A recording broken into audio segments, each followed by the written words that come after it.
Yeah, it's very informal.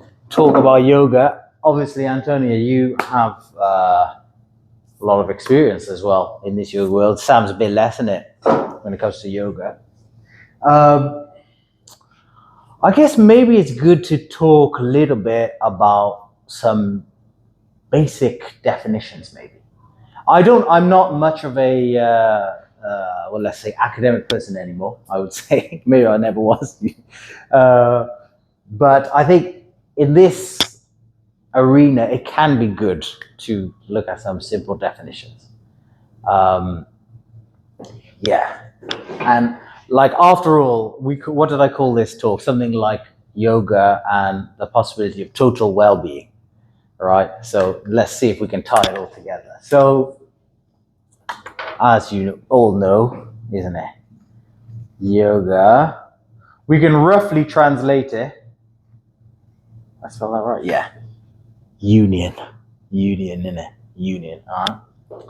So we're assuming a union is two things joining. Yeah? There must be two things to join. So what is the two things that we're looking to join? Well, I would say it's something like our individual sense of self. You know, your individual sense of self. I am Shiv. I was born in Cardiff. I had this. This is my individual sense of self. Yoga is the attempt to pierce our inner experience and merge this sense of self with the wider cosmic self, right? Sometimes known like enlightenment, basically, you know. So this is why maybe we're saying it's beyond stretching, because the yoga now, isn't it? It's for a lot of people, it's just a form of fitness, which is still great. It's also part of it. You know, I'm not talking down on that. It's really important, but there's a lot more to it. So, yes, the union. Okay, why is union important? All right, let's think about it. You know, oftentimes you get like a metaphor in it, like like a wave. This is my artwork here. You know, like a wave. You know, you got a wave here. Wave. And this all here is the ocean. Da-na-na. Right. Now, Mr. Wave, if he doesn't know he's ocean, innit, he's going to be very, very insecure. Because he's thinking, oh man, look what's ahead. Look what's ahead. Some rocks, you know. I'm going to be finished. As soon as I come to the end of my cycle, what's going to happen? I'm finished. I'm going to be smashed. And inside of you, we all know this. This is the root of our anxiety, because we know this is temporary. You can't bullshit Mother Nature. And that's why the wave may have an urgent feeling. He says, no, I want to discover my ocean existence. Because once I know that, I'm immortal, actually. I've found my inherent truth. I found my inherent, infiniteness, eternity, innit? That's the point. It's a very, very high ideal that we're striving for, okay? It's, yoga is one hell of an undertaking. Now, how is yoga proposing to do this? Okay. Now, let's think about our life. Perception is so important. How we perceive our existence, yeah? This is whatever we conceive is what we're going to perceive of reality. The assumptions we have about reality dictate how we experience it, basically. And maybe we can separate it like this. So let's say there's two types of yoga, all right? Because if yoga means union, there must be millions of ways to achieve There must be a million ways the wave can figure out he's the ocean. There's millions of ways, and you see it in this world. There's yoga, there's all different systems. Let's say in yoga there's two, let's say for the sake of argument, there's two types. All right? We're going to say there's wisdom yoga. All right?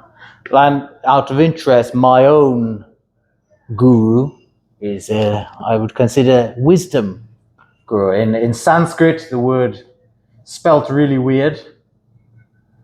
You know, how do you pronounce that? Yeah, Janana, you say, yeah, you pronounce it Gyan. If you, maybe you know an Indian person called Gyan, you know, that's what I mean, wisdom. And wisdom, what's the wisdom? The wisdom is I'm perceiving my mind. I'm perceiving my body as well, right? Both of those things, whatever occurs in life, in a manifest life, the root of perception must be me. And whatever I perceive can't be my final reality, right? It's a bit like if you go to cinema in Chapter, you know, we're in a cinema, right? And it's like on the screen can be a action movie in it, a lot of bombs blowing up. One screen is showing romance, right? To the perceiver, he's not. You're not actually there. It's not actually real. Once the film is over, the screen goes blank. The screen isn't burnt by what happened on it, right? And this is the wisdom. You can always access this. It's instantaneous. If you can grasp that, if you sit and you close your eyes and you have this wisdom that is like, okay, I don't identify with whatever I'm perceiving, you'll come into that wisdom. It's a very, very beautiful thing. But thoughts, by their nature, what is a thought? Is it like, it's not like, this is a thing. A thought is like a psychological thing. And it's like air in it. You can't grab it. It's like if you close your eyes, people try and meditate in it. You just sit there, you try and not think, and it's like the thoughts are just, oh, you got to do this. Pizza. You know, it's like, it's quite random. It's like on a loop. And you can't, it's hard to grab them. It's like they're made of an etheric substance. So that's the wisdom. Maybe what we're going to call our side of the river, we could call it Tantric Yoga. Tantric Yoga. All right. And Tantric Yoga, Prana Yoga, we look at the human experience in a particular way. All right. We say there's certain sheaths. You know this word sheath? Like a sword. A sword. You know, the sword goes in the sheath. The sheath is not the sword. You can't kill anyone with a sheath. You know? But you put the sword within it. So it's a layer. And like an onion, we have many layers. So what's these layers? So we could say the most outermost layer, meaning the layer which is actually maybe it's not the perfect word, but alien to you, or maybe the most furthest removed from you, is actually the physical body. Now, what is the physical body? If we're to inquire into this, what is it other than food it's food and water? If you stop taking, the earth produces these, amazing little vegetables and corn and meat and whatever, and you eat it, you chew it, it becomes really, really small, fills the body, and that sustains the bodily life. Great, all right? So this bodily level, this is the most outermost level of your existence. But here's the problem, here's the thing, most of us in this day and age, what they call in Hinduism Kali Yuga, this age of ignorance, is where majority of society is, their attention is basically held hostage here. And here is a lot of anxiety because your survival, you know this body, I can walk out, I don't look when I'm crossing the road, get hit by a car, finish. If you only know this level, your life's going to be sex and survival. That's it. Nothing wrong with those things, and you need it. But there's more to your existence than that. So going a little bit more, yeah. Next layer in. Stop me if this is like too boring or you need me to go over something again. All right. So a little bit more in, a little more subtle. Conditioned mind. All right. So probably we're all in the same boat, innit? Conditioned mind, parents, TV, siblings, peers, school system, whatever, innit? They all, when as soon as you're a kid, innit, walking around, they say, oh, you're this person. Oh, do this, don't do that. And they're creating a lens at which you're going to see your reality. Yeah. Amazingly, you can have one person from one part of the world, another person from another part of the world. Maybe they were twins at birth, and one is Japanese and he's very like this, and another guy is whatever, you know. It can be completely different. So this conditioned mind, very, very important, because it's also the root of a lot of our conflict. You know, we have this sense of being right about things, and we can't understand the other side because we're so caught in our conditioning. We don't realize that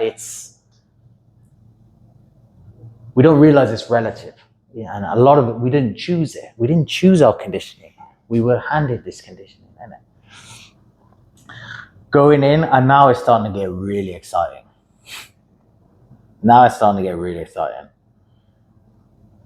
This is the layer. I'll let you see that. Prana. So my Instagram, for instance, is called Pranayama with Shiv. Pranayama, because the breathing techniques, pranayama, is designed to work on this level. This is the layer of your life force. Excuse me. So this layer is the root of your existence coming into material form. Even someone who is a complete atheist, whatever, if they practice enough pranayama, they're rubbing their attention into the subconscious realms, and their identity is going to get big. Who knows what they're going to do with their life? It's going to be cool, because they are losing their conditioned mind. They're coming into the realm of direct experience. They're on that boundary between what we think is life and the beyond. That's where they've started to put their attention again and again and again. So that's a very exciting thing. Further in, all right, we got Vinyamaya. So let's say, all right, I put here, the next layer in is a witness. All right. So like I was saying, my guru, wisdom guru, this is where he meets you. This is all he's trying to do. He's trying to make you realize this witness. This witness that perceives both physical sensations, subtle mental sensations, the layer of prana, the layer of life force, that's all perceived by this formless intelligence. You can't grab it. Even right now, as we're sitting here, the thing that's understanding or thinking or interpreting, all of that input is going to a central point of perception. Yeah, and that's that witness in consciousness, right? So always, doesn't matter what you're training, if you're training asanas, pranayama, you're always going to be given the advice to be at least even develop the attitude of detached witnessing. 'Cause practicing detached witnessing starts to lead you here. That place is absolutely formless. It doesn't have the same fears as the body and the mind. He's beyond it. He doesn't need to prove it. He doesn't need to prove it with a logical argument. He knows. He knows absolutely that he's not bound by elements. Not bound by the elements. He can't die in the same way. And then finally, the last layer of illusion actually is bliss, truth, love. This light is in the heart of every being. Even the most, let's say, a very, very nasty, now with the news, you got fascists and all that. They want to beat people up and all this kind of stuff, Actually, if we think about it, it's the light of this, the light from the heart is shining and it's hitting a bit of a crazy conditioned mind. And it creates this feeling, I'm right. It creates quite an ugly situation. It creates a lot of conflict. But at the root of it is there Buddha nature is there, actually. So, funnily enough, this is the paradox. It's a paradox, everybody at their heart is this enlightenment, And, but like I said, we get so caught up here and here. We're so addicted because we don't have we're not educated. We don't know these things, okay? So this is, how much time have I got, by the way? I don't want to run. We've done 17 minutes. So yeah, this is how in Hatha Yoga we are, basically, this is our perspective on the human experience. That makes sense? It makes sense? All right. So I don't want to fill your head with too much information, but just quickly, let's get into, because we're going to do breathing techniques, and I like everything to be practical, because theory is just whatever. There's a million theories for everything. But let's look at, just quickly, the word hatha in Hatha Yoga. All right. 2 words. This could be said as sun. This could be said as moon. Indians, I think, in the yogic culture is a little more, we're a little bit more poetic, and we have this kind of sense about gods and deities. Like the Chinese will say yin and yang. They're a little more hatha. Yeah. They have little more, I would say,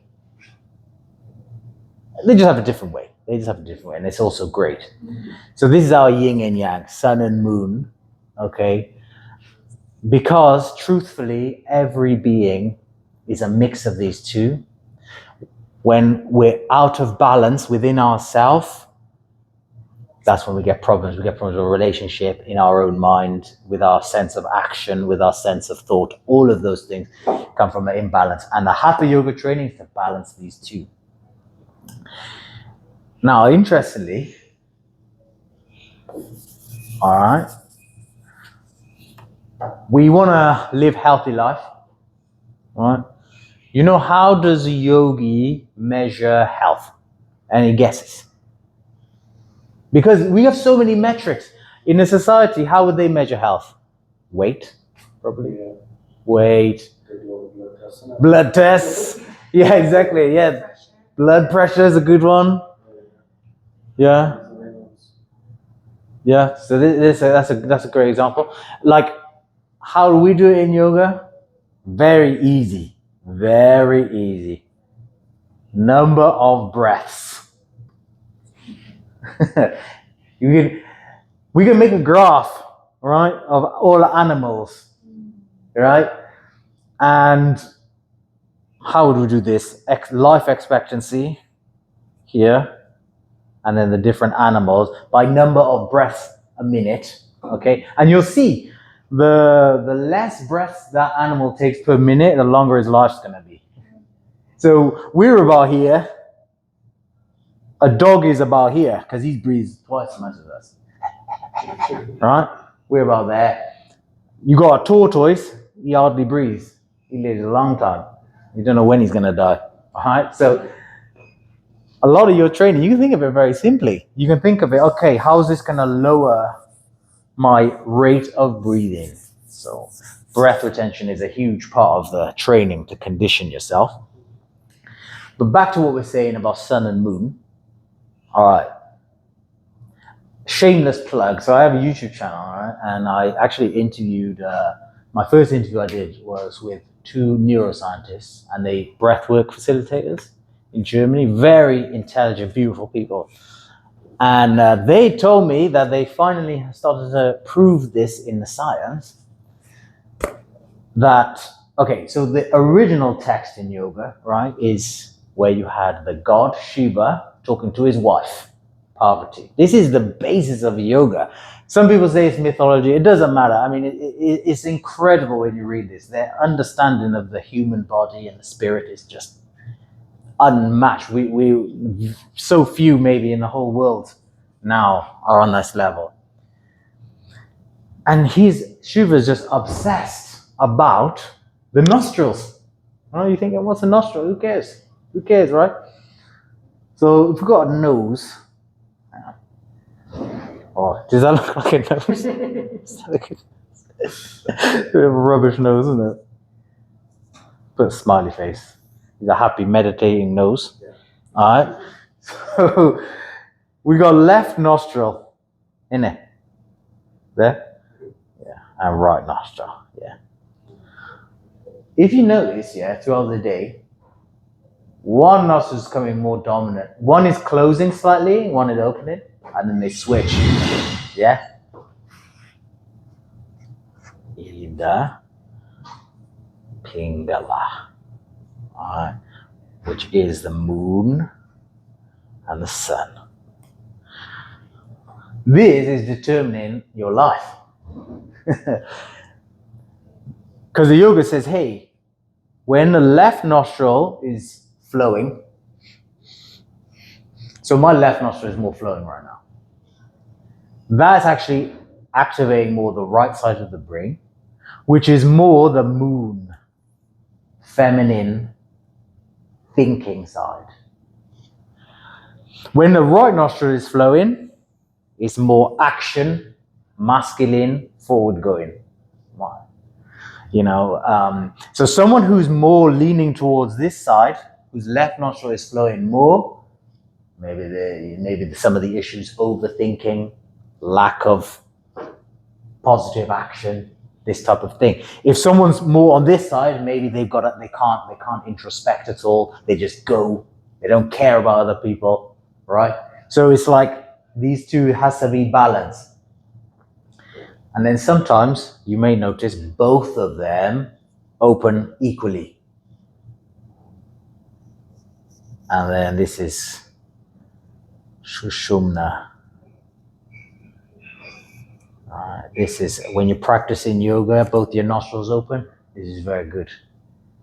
This means that, well, maybe we won't get into that now. So, yes, this is great to know because slowly you can build up your awareness of yourself like this. You just check in the day. You just think, oh, which one is it? And see the state of mind and see if it's true. Try and prove it in yourself. You know, you have to be a scientist in the yoga. So, yeah, we've covered those 2 nadis. I think maybe we should now then go into some techniques because, like we said, each nostril has is different and has a different effect on the mind. That's why we have this technique, alternate nostril breathing. You've probably come across this in the past, you know? And that's the foundation of it. Maybe stop recording now, we'll do the practical stuff.